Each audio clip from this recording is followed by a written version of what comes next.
what I do well is not the doing something well, is thinking about the thing. So there's a great quote that says, the problem is not the problem is how you think about the problem.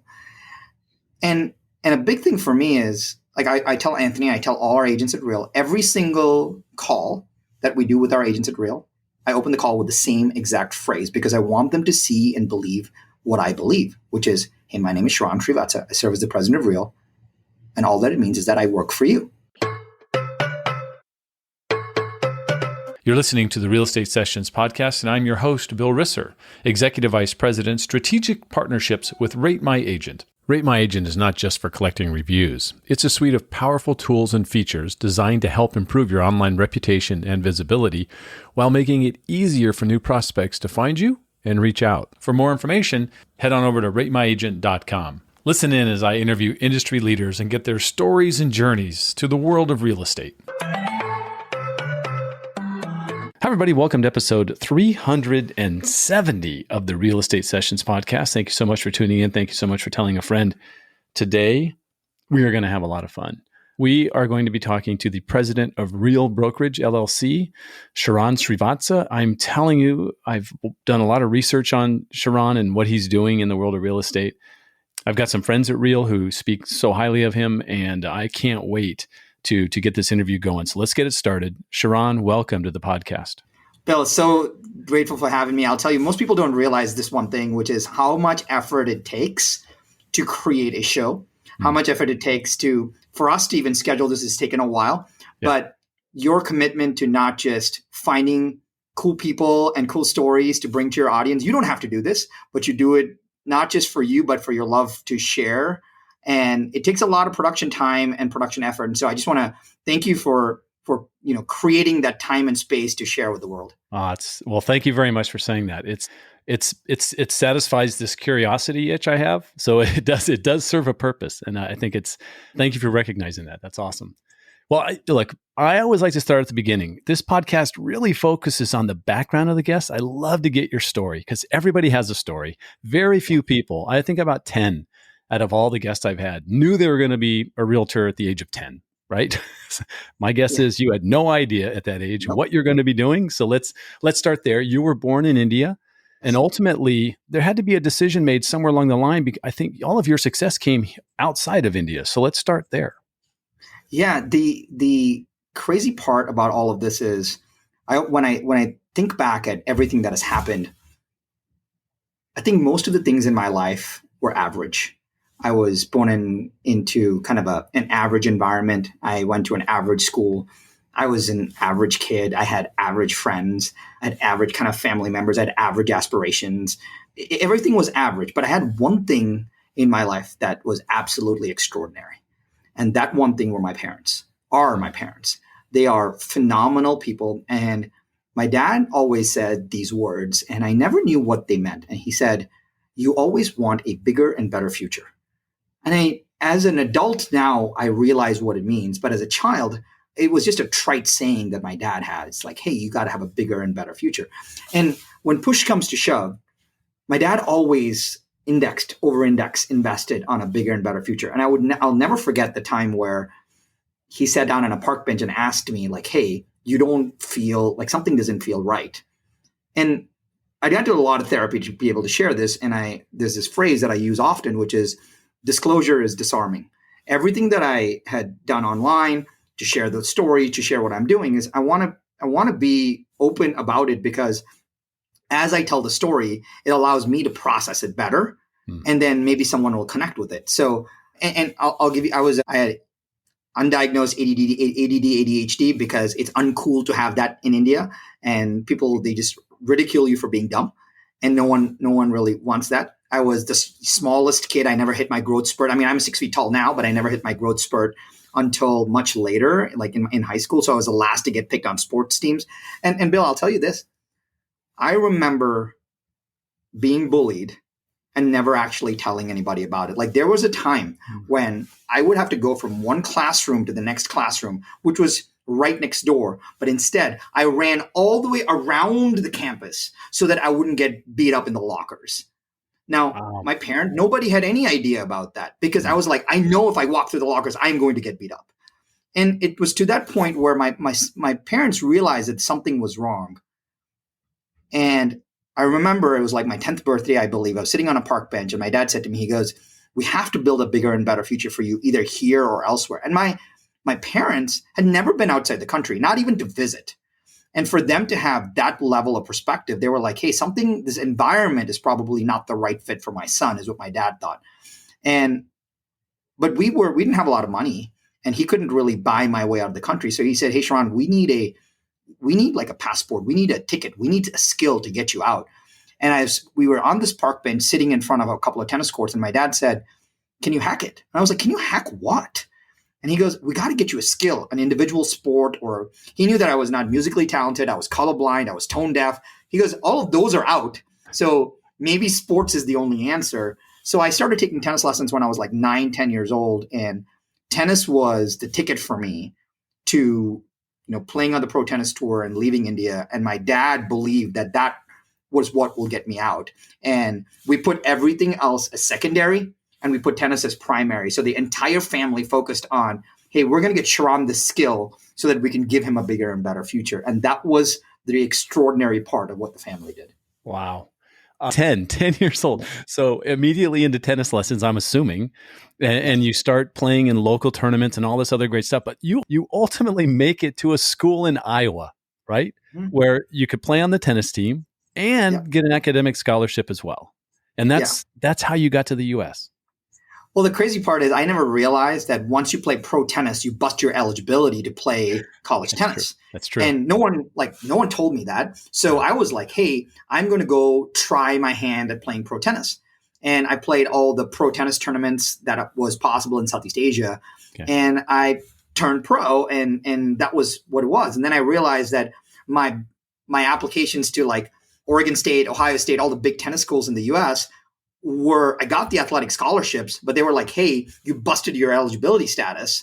You're not amateur anymore. And so I had to say, I'll play D3 tennis and get an academic scholarship. So I was number 6 on my team the first year on a Division III school, because then I realized that everyone else was 5 people that were ahead of me or better than me had done the same exact thing, which is super wild. And so awesome. It was powerful to be some like high 900s in the world and still play number 6 on a Division III team. Luther College, right? Yeah. In the middle of Iowa. That had to be, talk about a little bit of culture shock, maybe? Well, sort of. So there's a great story there, which is, so I went to Luther. The coach at Luther was friends with my coach on the pro tennis tour. That's how I got to Luther. Yeah. And he was clearly the hotbed for talent that did not know how to bust their professional status, which is super powerful. So he totally sandbagged the entire team, which is amazing. Yeah. He was a great coach, great professor. I loved playing for him. And I'm actually super glad because when I arrived on campus, I didn't know anything or anybody. I had no connectivity, nothing. I was just glad that I was in a new environment to win and play and have a bigger and better future. Mm-hmm. But here's the craziest thing, Bill. I graduated from Luther in the spring of 2001, so 22 years ago. Okay. The crazy part was this past year, I was invited back to be the commencement speaker. Wow. Nice. Which is wild if you think about it. So I'm back to campus and I'm like, wow, like 22 years later, I got a bunch of gray hairs, but I could still remember my time there. So seeing that delta of where I was and speaking to those kids sitting and graduating was an insane experience, because I was telling my parents that being a commencement speaker is something that is a bucket list item that you never put on your bucket list. You never want to do it, but when you're invited to do it, you're like, this is insane that I would actually be invited to do something like that. So that delta was really powerful. But the crazy part is, what people don't know is that the day I got to campus, and it took me many years in therapy to get through this because I never had to tell my parents this, but the day I got to campus, I didn't have any money, meaning I had to check. My parents sold everything that they had. When I say everything, my parents sold every single thing that they had to send me to the US. And the crazy part was my dad sold his scooter, his only mode of transportation, to actually buy my plane ticket. The level of sacrifice is insane. And I took that as a gift. And I said, well, I'm not going to let them down. And that was kind of like the driving force behind anything else. So when I showed up, I had a check that I took to financial services, and I said, here's my check for 1 year's worth of tuition. And well, it was an international check from in those days, which took like 7 to 10 days to clear. So the lady said, hey, here are your dorm room keys, but your meal plan doesn't activate for like 7 days till this clears. So I had no money for 7 days. And so I went to every rush party that gave pizza and root beer floats, right? Like every single one of them. Yeah. And that's how I connect. But then one weekend happened where there were no real parties. Like it was kind of dead. And I didn't have anything to eat. So I'm walking around campus, like looking for a party. Probably been 12 hours since I had anything to eat. I see two guys throw a couple of pizza boxes into a dumpster. And I said, well, it was later in the evening. I was like, I'll just wait till the evening. And I was like, I'm really hungry. I'd love a couple slices of pizza. So sun went down. I put my hoodie on. I jump in this dumpster. I grab this box of pizza. There's 2 ratty slices. I grab it, run to my dorm room, eat my 2 slices of pizza. I had this feeling like, wow, I didn't even know what this meant, but super grateful that I got some food to eat. Well, the next day is where the fun happens. It's amazing how your body and your mind goes back to where it got food again, just like a ragged dog, right? So I go back and I see, I'm not joking, I see a bunch of people throw Subway sandwiches into this same dumpster, and I'm not talking like little mini subs. I'm talking party subs. I go, wow, like this is a bonanza. And so I wait till the sun goes down. I jump in the dumpster. I grab like this party sub. I have no idea what's in it.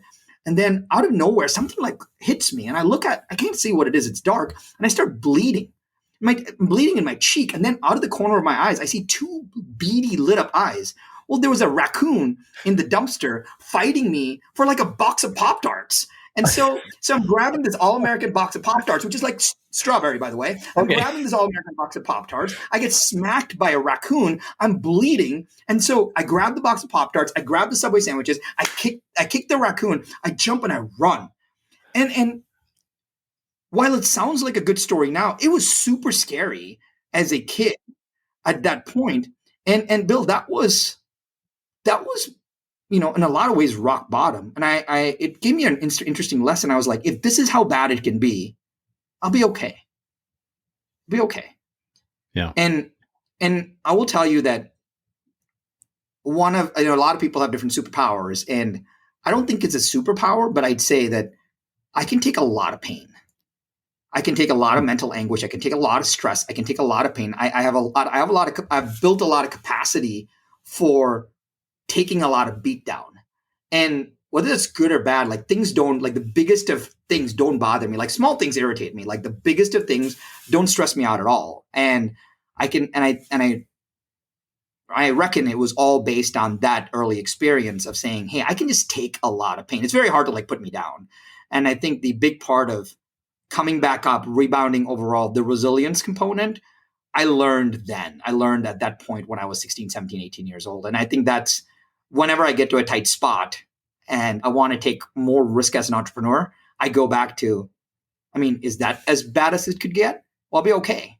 And so I think that resilience I think about that, and I'm very grateful for that. It's helped a lot. That is a level of perspective that I've never heard before. That's impressive.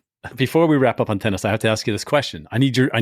Who's your guy out of the top 3? Is it Roger, Rafa, or Novak? You got to have one. Everybody has one they like the best. Yeah, I'll give you the order: Roger, Novak, Rafa, in that order. I just think Roger Federer is just he's a gift to the sport. Like when you talk GOATs, like he's a gift to the sport. And one of the things what a lot of people don't realize is Roger Federer played, call it 20 plus years of tennis with almost no injuries. And there's a reason for that. The biomechanical efficiency of Roger Federer is unmatched. And he can train, like Rafa is so much like the effort to result ratio is insane. But he gets it done, but there's a lot of effort to result ratio issues when it comes to Rafa, even Novak. But Federer's effort to result ratio is the smoothness and the biomechanical efficiency are amazing. And I think that we have a lot to learn from that from the business perspective too, because people wonder about the whole 80-20 rule stuff. It's very real. If we actually audit our lives, the 20% is what drives a lot of the 80%. And the elegance and the efficiency of how we do things really goes to how we think about the world. So to me, a lot of it is I think about not what I want to do, not what I want in life, but what I don't want. Like the not to do list, the don't want list is really powerful. I call it, a lot of people call it multiplication by subtraction. Like what can you take away to actually have something really powerful? And I think what Roger Federer has done really, really well is that the minimalism, the simplicity, the efficiency is so beautiful that the reason he's been able to win so much is for biomechanical efficiency. And I think about that a lot internally on our teams too, is like, how can we be more efficient? How can we be more scalable? Are we doing the right things? And can we make a list of the things that we should not do? That is more important. Like when people take, hey, like we run a publicly traded company, like we have, long-term goals, both quarterly to hit numbers and longer-term goals. And I think about the opposite of that.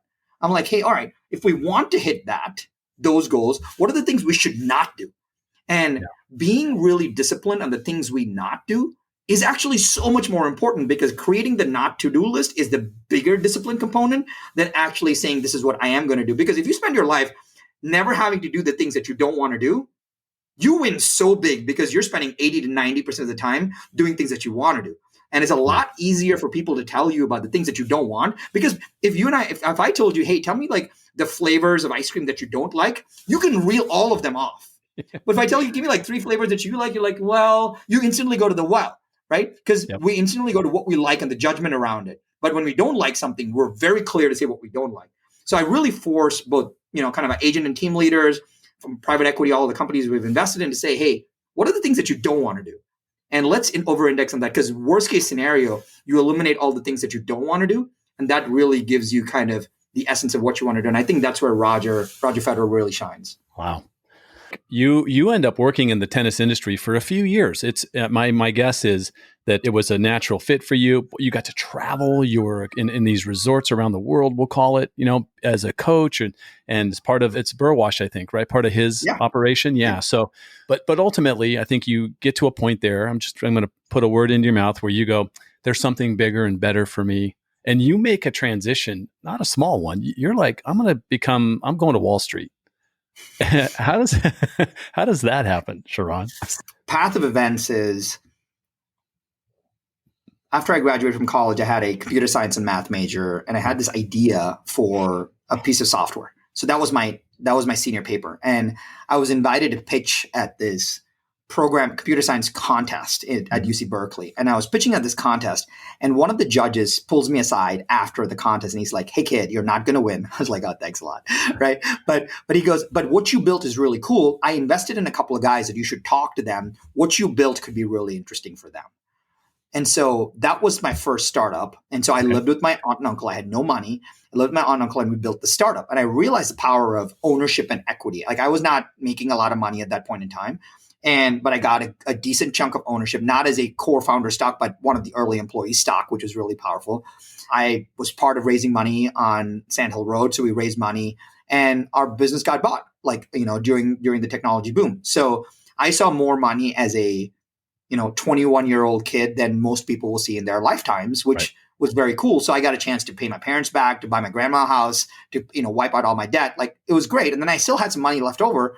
So I talked to my mentor, who was the same guy who told me that I was not going to win. And he became my mentor. And he's like, hey, you will never get a chance to pursue what you may love or what you think you may love. How long do you have money for? And I was like, well, if I don't make much, I have money for 5 years. He goes, great. You got 5 years to go do what you want to do. Go do that. So I spent time teaching tennis in the Caribbean, Dubai, and on Maui for 5 years. And then I called him and I'm like, hey, what do I do next? He goes, no one's going to hire a teaching pro. So you got to do, you need some kind of track shifting that needs to happen. And he goes, the only way that you can do that is you go to business school. And business school is the ultimate track shifter. No one can say anything else. And you have a great story. You've got an exit. You've got world, kind of a unique experience. But I said, which business school do I go to? So here's how I chose. It had to be warm, and meaning it has to be south of the Mason-Dixon line. Okay. And it had to have a feeder to Wall Street, because my mentor said, the next thing you need to learn, or you should learn, is deal structuring. Because if you have both technology experience, hospitality experience, and deal structuring experience, you can do anything you want in your life. Yep. And so there was only 3 schools that I looked at. It was Vanderbilt, Duke, UNC. And I went to visit Vanderbilt. I loved it. I canceled my Duke and UNC visits, and I stayed at Vandy. And right out of Vandy, I went to Goldman Sachs. I was the only person in my graduating class to get a job at Goldman that year. I had 39 one-on-one scheduled interviews to get that job. 39 one-on-one scheduled. This is not including dinners, lunches, phone calls, nothing. It was 39 scheduled one-on-one interviews to get a job at Goldman. And Bill, crazy. When they tell you about like Goldman recruiting, it is insane. Like I'll give you a real estate example around this. So this was 2007, before the 2008 crisis, when I was sitting in this conference room. Managing partner of one of the offices of Goldman walks in. He drops like this his folio and like all his client material, and he says to me, he goes, "I have 27 like prospecting calls to make. Our markets are going in the tank. Like, why should I even bother to spend time with you?" Like, he was mad. I don't know if he was putting on a show or not. He was upset, right? Yeah. And then I said, so all I did was I was just curious. I was like, well, I mean, what's happening? That's all I said. And he just tells me his story. And I'm like, this is great. But I'm like, how do you deal with that? So I literally was interviewing him, which was awesome because I was like, this is the day in the life of the job that I want. I should probably know what I'm getting into. And then he tells me, he's like, here's a list of 30 potential clients that I need to call. Call them. And I'm like, you want me to call him? He's like, yeah, call him. He's like, if you're a hotshot, call him. So I'll tell you what I did. And Bill, I had no idea what to say or what to do. So I was like, hey, I'm happy to call all 30 people right now. Do you have a script or something that you would want me to say that makes this easier? Because I bet you have like some kind of language pattern. And he cracks a smile. He gathers his stuff, puts it in his bag, shakes my hand, and he says, "You're going to do fine, kid." And he walks out. And then I catch him later and I ask him, I'm like, hey, I really appreciate that. Like, you went from like, Mr. Hyde to like Dr. Jekyll. Like, what the heck happened? And he goes, I've asked every single hotshot MBA that has come through that same question. And you were the only one in 17 years that asked me, hey, just give me a script and I'll call.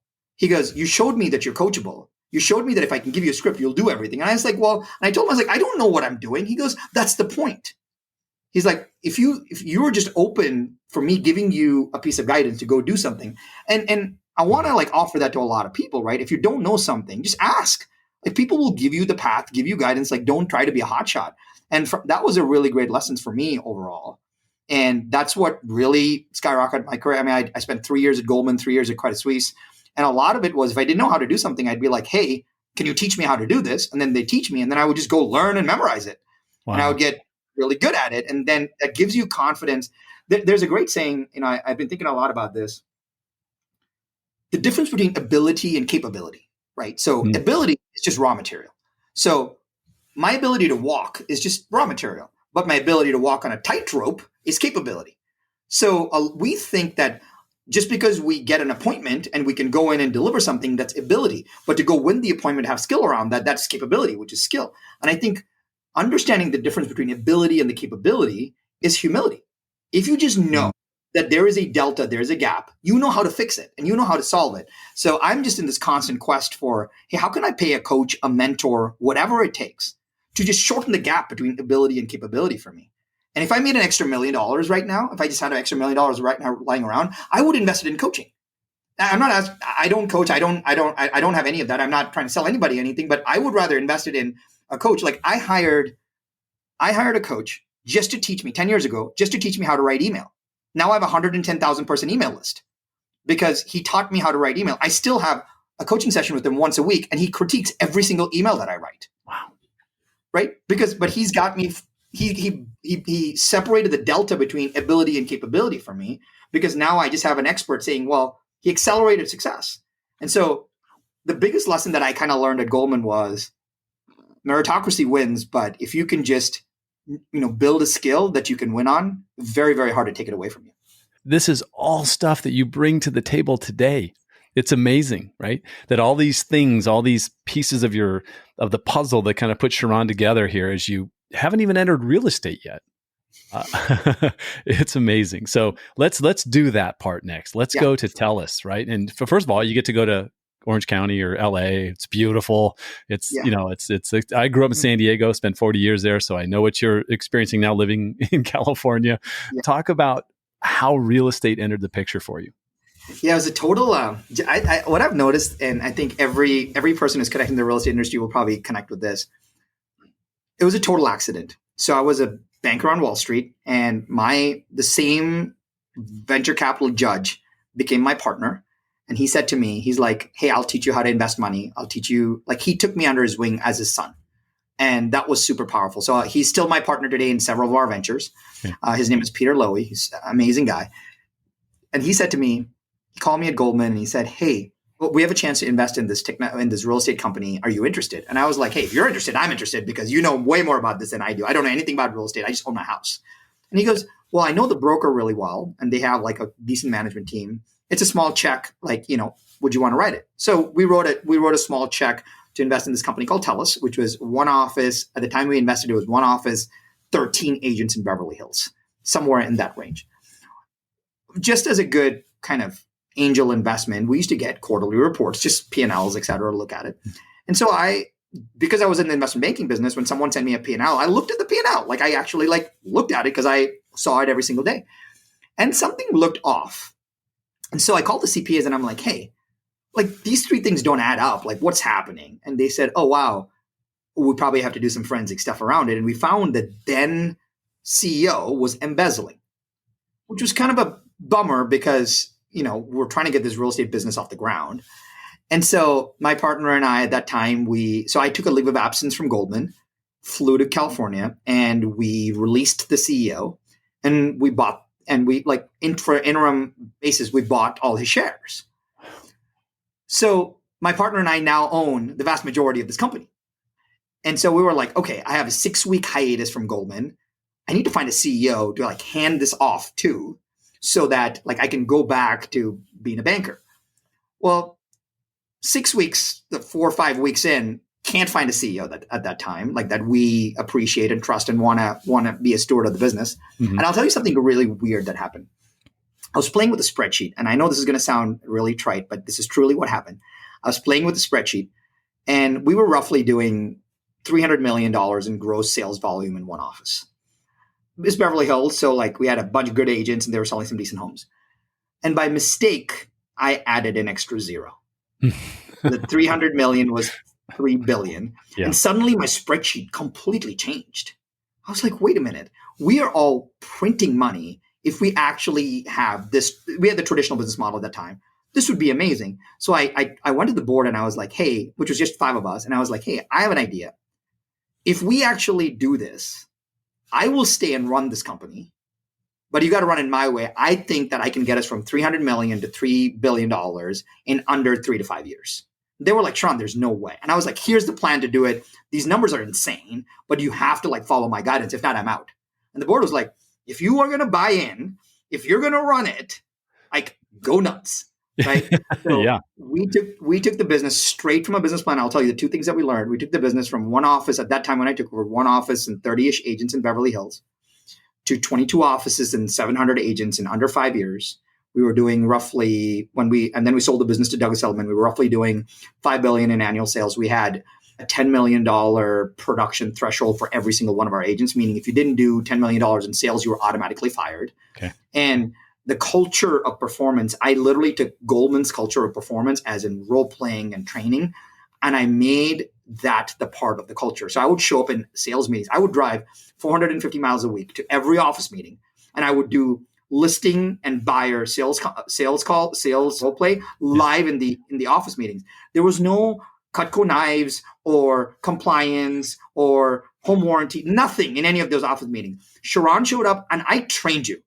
We were getting really good at our skill. And Bill, that is what helped us win. We won so big because all of our agents were so deeply skilled. And when we were acquired by Douglas Elliman, we went to this Elliman National Conference, and I ran this session. It was 4,000 people. And I would say, hey, so who can explain pricing? Literally every TELUS agent stands up and can explain pricing. Right? And everyone looks around saying, how can you do this? And I was like, how can you not do this? And that was a big key of that. But here's the greatest lesson I learned. The greatest lesson I learned during my time at TELUS was all these business plans are built in a vacuum. So you and I start a company, we're like, hey, next year we're going to do blank. But for what reason? We have no idea. So 3 years in, I started soft shopping the company. So I would go to the Berkshire Hathaways, the then Realogies of the world and say, hey, here's all our stuff. What would you pay us? And I'll make up numbers. They'll say, oh, we'll pay you 20 million. I'll be like, cool, thank you. What if I wanted 50? And they'll say, hey, Sharran, if you wanted 50, you need to do these 5 things. And I'd be like, thank you so much. I take those 5 things and hand it to my COO. That became the business plan for next year. I would shop it again the next summer. And they'd say, Sharran, great job getting it to 50. And I'm like, what if I want 100? You got to do these 5 things. I'm like, thank you so much. I take the same model. I give it to we did that 3 years in a row. And I tell you this now because people think it makes sense, but that is exactly what we did. So we built the business plan based on what the buyer's models would be, so that I was building it. At least I knew from a synthetic valuation perspective. And then when Element came along to potentially buy us, it was really simple because we had done everything that everyone else had told us to do. Our books were in order, our management were in order, our entities were in order, taxation was in order. Like literally I could hit a button and send them, a seller report. And small things like that took multiple years to do. And so I often tell, that's why when we get into private equity now, we have 124 private equity investments. And I tell all our private equity CEOs, you should go to market every year. Whether it's soft or a formal process, I want you to go to market every year to get at least one bid, because the questions that they ask you are going to reflect the business plan that you need, or at least the thinking that you need in the current environment for what happens for the future. And I think whether it's a real estate company or a technology company or an agent's business, we need to somehow say, hey, if it's a real estate agent and they have a team, they don't know how to do this, they should almost think, wow, if I had to take this team and merge it with another team, what would that other team ask me? They would ask me, do you have a CRM? Cool. How many clients from your CRM actually turned into transactions? Great. How much money did you make from that? What is your actual marketing spend? So now the dashboard lights up, which is so much cleaner. So instead of forcing us to build a business when we need it, we force ourselves to build a business based on what somebody else wants.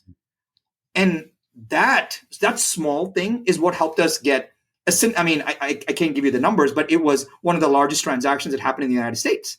And it was super cool for all of us because we hit timing right, we hit earnouts right, we hit all of that right from a macro perspective. But the pre-setup for all of that was going to market every summer and getting the business plan and making that the business plan for the next year. Sharran, what you did at TELUS is amazing. And that model is so different than what you're doing now. Now, we're kind of glossing over a few things, like you're not just part of one VC. You've got multiple companies you're with. I think you're focusing on multifamily right now. But Tamir comes calling, and you're a very busy guy. And so, first of all, there had to be this moment for you where this is such a different model than what I was doing in Beverly Hills. And for you, I think the challenge is going to be, you're going to love that because it's your opportunity to find that way to do something great with Real Brokerage. So let's talk about that. Yeah, this answer is actually a different one. And this is a hard one because I still am not over it. And this goes to a lot of truth and vulnerability and a lot of therapy. And I'm in a better place to talk about it now than I was when I started doing this process. And the reason is, when we built and sold TELUS, the 3-4 partners made all the money. But the 700 plus agents that were involved got nothing.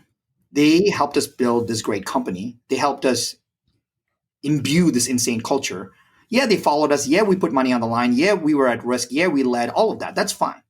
But they were now part of another company, which was good for them, but they didn't partake in any of that. And it drove me into insane depression. It was super hard for me, and I did not know why, that I did not get a chance to share that with all of them. Now, sure, I could turn around and handed money out, but that's not how it works. But it was really hard for me. And personally, I swore that if I ever did something in the future, it would be built around an ESOP model, an employee stock ownership plan model, or a model where everybody that was involved in creating the business benefited from the business. And I was retired and I was an investor. And when I say retired, I was not trading time for money. I was like, hey, I was building, and I was an at-risk investor. And I promised myself that the next time I was going to do something, everybody that was involved would benefit from my work, even if I made a minority part of the pie. And I actually sketched out a business plan that is very similar to Real's. And I wrote it down, and I shared, the first time I met Tamir, I shared parts of it with him. And he's like, hey, man, we already built like 80% of this. Why would you want to rebuild all of this? This makes no sense. And I said to him, I was like, I don't want to go work for anybody else. I'm sorry. Like, that's not my jam. And as I get to know him, his heart, his kindness, his vision is so amazing. And the two of us are like two peas in a pod. And I love and respect that guy so much. When I talk about him, tears come to my eyes. And because I truly have like insane love for Tamir. And the one thing that he talks about is like, he's like, hey, you do what you think is right for real. So in a way, we don't talk much a lot during our day-to-day work. Like, we have very clear separation of how we run the business, but philosophically, we're deeply aligned because he and I believe in the power of partnership, not between us, but with our right now 12,000 plus agents. We want them to win. And when he told me his story, he gave up everything in his life to make Real succeed. Like, he's let go of all his real estate investments. He even rents his home right now, and he put all that money back into Real. For somebody to give up so much because he believes in the partnership of the power of we is greater than me, that was super powerful for me. So I got a chance to say, hey, these are the 10 things that I want to do. These are the 3 things that I don't want to do. He was like, that's really funny. These are the 3 things that I want to do. These are the 10 things that I don't want to do. Yeah. And that rarely happens. Yeah. And both of us have enough overlap that I don't have to coach him on any of the things he's doing. He doesn't have to coach me on mine. And whatever we're unsure of, I know that I can have a good sounding board for. Mm-hmm. And that was the beginning of Real, but my time at Real. But how I got introduced to Real was there were several teams that I was advising who wanted to make a transition. And I was like, hey, if I'm advising you as a team and you want to go to Real, I don't know anything about Real. I can't in good conscience advise you. Like, we have to like meet with the key people at Real to see if this is a good fit for you. So when I came into Real, I brought a ton of revenue to Real even before I started at Real. And that was a really nice way of like, that's how I got to know like Tamir on the board, was me bringing, teams to Real. And I got to see it and from an agent experience perspective. And that led to, hey, would there be an opportunity for us to, do something differently? And that's how the opportunity started. So I've been at Real at this time, less than a year. We've had a chance to double the business in the last 11 months. And I'm tired. It's been a good run. The whole work-life balance thing in what you're doing, there's not really work-life balance. My guess is you've come up with a system or a strategy, something, because you're a dad, you're a husband, and you're really important to Real. What are you doing there? How are you keeping those things kind of together? Well, I think that's hard. And I'll give you like a couple of answers around that. One is, to do great things, you must do fewer things. And so I'll give you a couple of things that I don't do. Like, I don't watch the news. So there's no news in my life. I don't watch sports. I don't golf. Like, the things that are recreation for a lot of people are not recreation for me. So all that stuff is removed from my life. Yeah. And by choice, because now I spend all of that with my children, and that works really well. But my family has a very good understanding of what is important. So I don't get guilt for working on the weekends or working late, or I don't get guilt for that, because they know that I have a 100% inflexible schedule and I have a 100% flexible schedule. If I need to go take my daughter to dance, I can take my daughter to dance. But, my dad says this, he says, I work 80 hours a week, but I choose which 80 hours I work. Right. And so I wake up early. So I wake up at 4:45 every morning, and I found pockets of time where I do certain things. And so I've engineered my life where, one, it's good for me, but also my family is very supportive of it. Like, my wife would never guilt me for saying, hey, you're not present. She knows that is what drives me. So if I need to finish dinner and do emails, like, I don't have any guilt around it. And I think a lot of people don't have that conversation with their family. They're like, oh my gosh, I'm going to get ridiculed for doing XYZ thing. I'm not. And so a big kudos and support to my family for, them being on the same page as me. And I tell my wife, you can do whatever you want. I can do whatever I want. But if you need me, talk to me because I can't read your mind. And so that's been really helpful. But I'll give you an important phrase that we use at home a lot. And the phrase is, be where your feet are.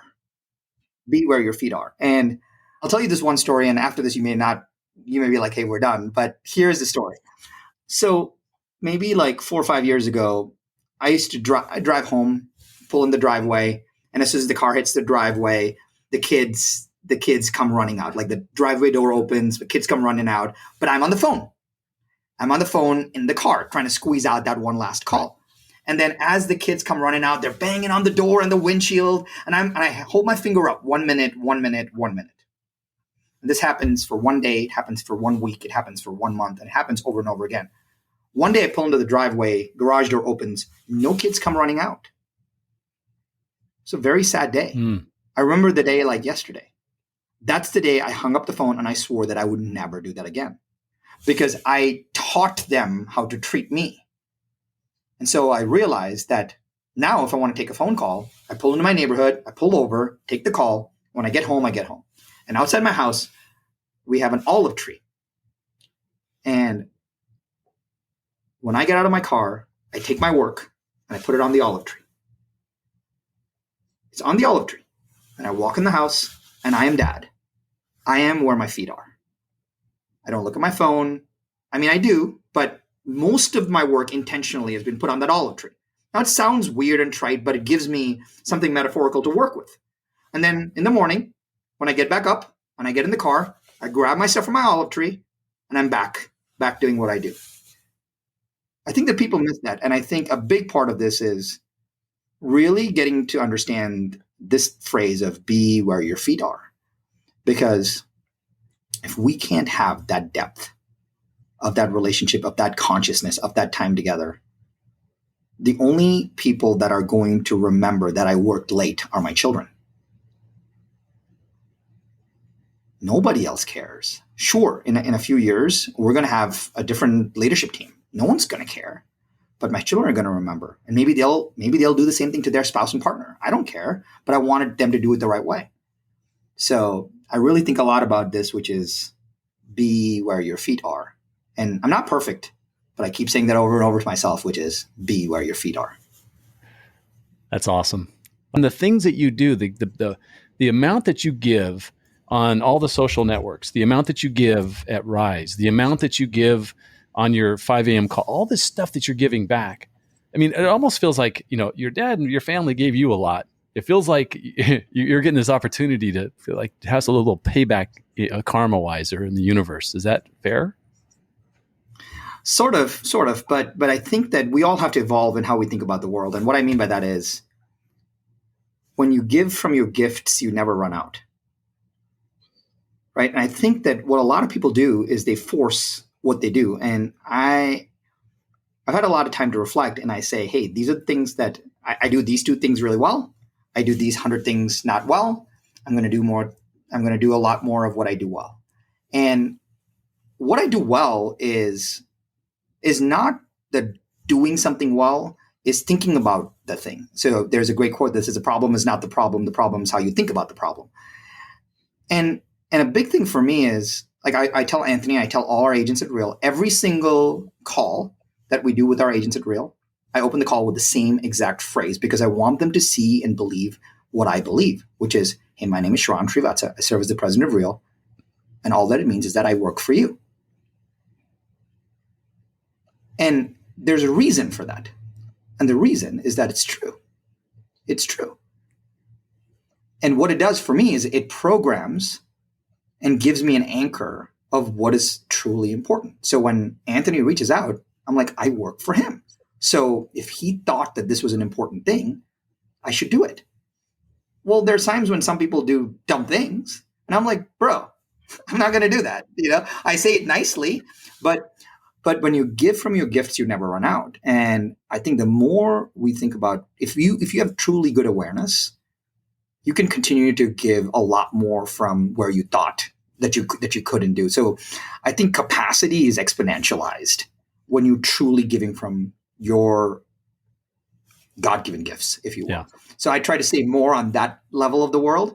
And I can see I get tired, resentful, frustrated when I'm doing things that I'm not giving from my gifts. So when I go to bed tired, angry, frustrated, resentful, I realize that there were things in my day that I probably should not be doing, or someone else is better served to do that. It's someone else's unique ability. Right. But when I'm in my day where I get to show up and I give and work for our partners, it feels like a good day. Yeah. Michael's our CEO. We had a chance to meet Pratesh at the T360 Summit last spring. It was a blast talking to him, talking about some of the technology, the app, and the tech inside Real is unbelievable. I think your adoption is incredible. I mean, maybe we can talk about that part of it as well. Yeah. Well, the interesting part about adoption is you synthetically have to force it. Meaning we tell our agents, hey, we have 100% adoption of our technology because you don't get paid unless you use it. And it's while it's kind of tongue in cheek to do that, it's important. And we build technology from a reverse thinking, meaning most brokerages would build technology with agent tools first. Hey, here's how you do social media. Here's how you do marketing. Here's how you can make a slideshow. Here's how you get some landing pages. You can do all of that. But what people don't realize is most people can do that on Canva for $5 a month. And we realized that, well, what is important for Real is for us to build things that an average agent or a team cannot build themselves. If our focus is that, then it allows us to say, hey, can we build something that is cost prohibitive for Anthony or Bill? That is more important. And creating that is the hardest part. Yeah. So over-indexing when we say, oh, we have this idea for a feature, I'm like, well, can they build it themselves? Or do they have a proxy tool that they can use themselves right now? If there is, then why should we build that? We shouldn't. And so the purity of thinking around that that's why we flipped the idea and we said, hey, let's build infrastructure first, because we want the technology to fade to the background where someone is like, hey, I'm on this app because I get on it, I can see what's happening, it's simple, it's clean, and it's cool. Like, I get it, but it doesn't like blow me away every time I think about it. We don't want to blow anybody away, because the blowing away stuff, everybody should do differently on their own, because different people have different ideas on what blows them away. But foundationally speaking, everyone needs the same infrastructure to work. That's why we build infrastructure to work first. Now, when you have 100% adoption, now you can layer in tools on top, because when I have adoption, I can get more adoption on tools. The problem with the other brokerages are seeing is they spend all these resources to build the agent tools. They don't get adoption. And then now they're like, oh crap, I spent all this money building these tools. They're not getting adoption. Should we build something else? And then you get defeated.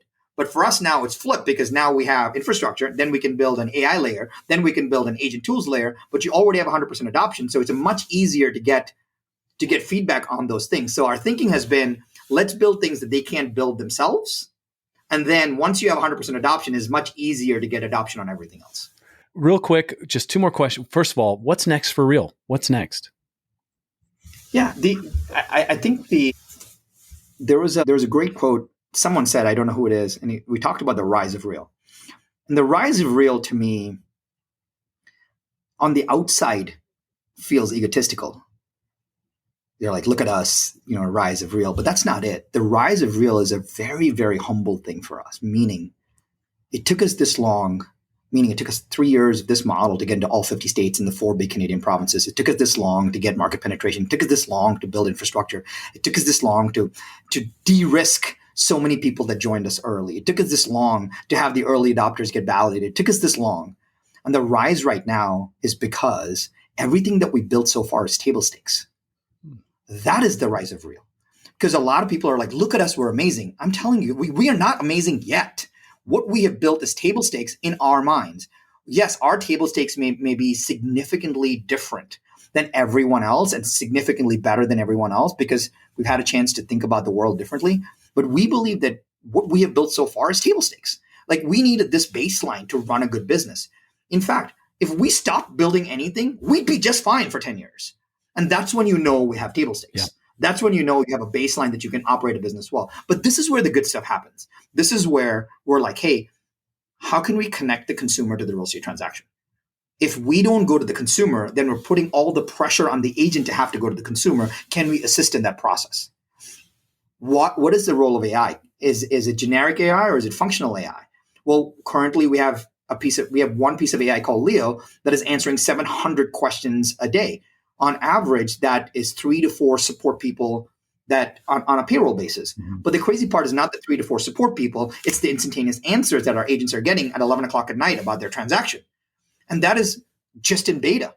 So how do you get the consumer-facing touch? How do you get the overall efficiency? And then how do you get the new stuff we're launching? Like we're launching, we realize that one of the things that we have not done, or the industry has not done well, is that it's always told the agent the way you do well is to sling more homes, is to sell more homes, which is fine. I understand that from a production perspective. However, that is a sales business. That is not a career. A career involves a lot more. A career involves ups and downs in production. A career involves ups and downs in market cycle. A career involves a safety net and a nest egg of some sorts.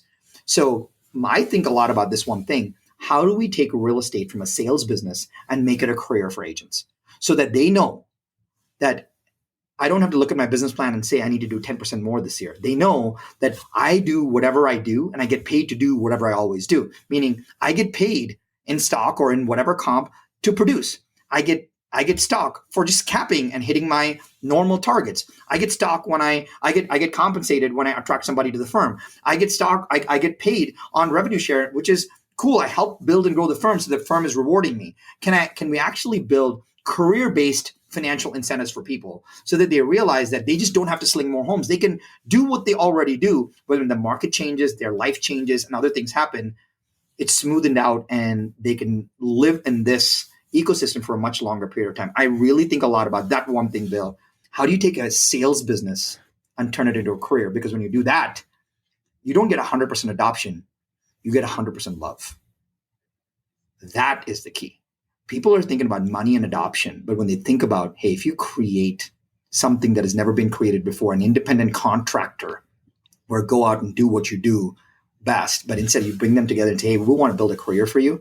I think you have this depth of love and bond that you have with our partners that it can never be replaced. And that feeling is way more powerful than anything else that we can build. Sharran, I'm going to ask you the same final question I've asked every guest since Jay Thompson. I don't know if you know Jay, but he was the guy who had to work for Zillow and be the public outreach guy. So I've known Jay for a long time. But the question is very simple. What one piece of advice would you give a new agent just getting started? I think about a little framework called the GPS. G for goal, P for plan, S for support. So you need some kind of goal. When you have some kind of goal, you need some kind of plan. But a goal and plan is not enough unless you have a support system. In a business like real estate, the fastest way to succeed is to plug into an ecosystem of success. It's like a young rookie wide receiver showing up at the Kansas City Chiefs. Right now, they will win so much faster because they're in the system. They're in the ecosystem of success. So I would say put your ego aside, find the greatest support system you can be in. It'll collapse your learning curve. And what you get is what we talked about before, the difference between ability and capability. Because when you get your support system, you get accelerated capability. And once you have that, you've won in numerous ways. So goal, plan, support, and just plug into an ecosystem of performance. Because once you get that capability, always wins. Sharran, if somebody wants to reach out to you, what's the easiest way for them to do that? I imagine social, maybe? Yeah, social is the easiest. I give away all my stuff. Everything that I do is for free. I don't charge for anything. Everything in my world is for free because it's my way of giving back to the world. Instagram is probably the easiest way. It's my full name. But I also have a podcast very similar to Bill's. Bill's, yours is better than mine. It's called Business School. And I try to make every single episode, which is a solo episode, I try to make every single episode if I were doing a paid course. So every single episode is designed like a paid course. So if I were not going to charge for that episode, I would not put that out. So every single episode is designed like a paid course. I spent a lot of time designing it. And so if you want to check that out, as Business School is the name of the podcast, and totally free. We'll put all the links in the show notes for all of this stuff. Make sure you know how to get a hold of Sharran. Sharran, this was just through the roof good. Fantastic. Thank you so much for the time, because I know how busy you are. Thanks again for a wonderful episode. Hey man, I appreciate you. Thank you so much, Bill. Thank you for listening to the Real Estate Sessions. Please head over to ratethispodcast.com/RE sessions to leave a review or a rating. and subscribe to the Real Estate Sessions podcast at your favorite podcast listening app.